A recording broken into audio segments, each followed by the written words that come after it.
అంటే ఇప్పటి వరకు వాళ్ళే మనకు అన్ని పరిచయం చేసి వెళ్ళారని చెప్పారు కదా. సో బియ్యం మనం తినే అన్నం ఉన్నది కదా, దాన్ని కూడా వాళ్ళే పరిచయం చేశారా, లేదంటే ఇక్కడ మన సంస్కృతి ప్రకారం అది మనమే పండించుకున్నామా ఇక్కడ? మనమే పండించామండి. ప్రపంచానికి మొట్టమొదటగా అందించినటువంటి వేదంలో కూడా అన్నం గురించి చెప్తారండి. అన్నం గురించి వేదంలో వస్తుంది. బియ్యం అనేది మనమే పండించాం. అమెరికా దేశాల వంటి వాళ్ళు ఇక్కడ నుంచి ఎక్స్పోర్ట్ చేయకుండా థాయిలాండ్ నుంచి ఎక్స్పోర్ట్ చేసుకుంటారమ్మా బియ్యం. ఎందుకని?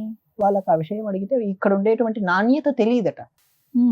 ఇప్పుడు కూడా ఇప్పటికీ. రైట్ నౌ అమెరికన్స్ వాళ్ళు థాయిలాండ్ నుంచి బియ్యాన్ని ఎక్స్పోర్ట్ చేసుకుంటారు.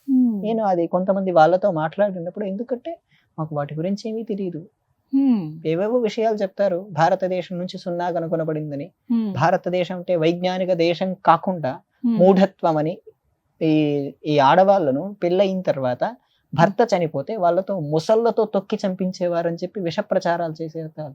అటువంటి వాళ్ళు ఈ దేశం నుంచి వెళ్ళిపోయారు తల్లి. ఈ దేశం నుంచే వెళ్ళి అక్కడ ప్రచారాలు చేసేవారు. అంటే స్త్రీ వైధవ్యం పొందితే ఆ స్త్రీని బ్రతకకూడదని, ఆ స్త్రీని ముసళ్ళతో తొక్కి చంపించాలనే ఉద్దేశాన్ని అక్కడ కల్పించారు. అటువంటి వాళ్ళ మనస్సులో భారతదేశం అంటే వ్యతిరేకం, డర్టీ ఇండియా అని అయిపోయింది.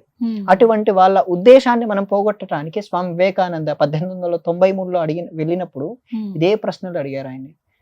మీ దేశంలో ఆడవాళ్ళని పెళ్ళయిన తర్వాత భర్తలు చనిపోతే వాళ్ళని ముసళ్ళతో కింద తొక్కించి చంపేస్తారట కదా, ఎలా తట్టుకుంటారు వాళ్ళని? ఆయన ఆశ్చర్యపోతున్నాడు. మా దేశంలో ఇలాంటివి ఎక్కడ జరగవే, మీరు ఎప్పుడన్నా చూసారా?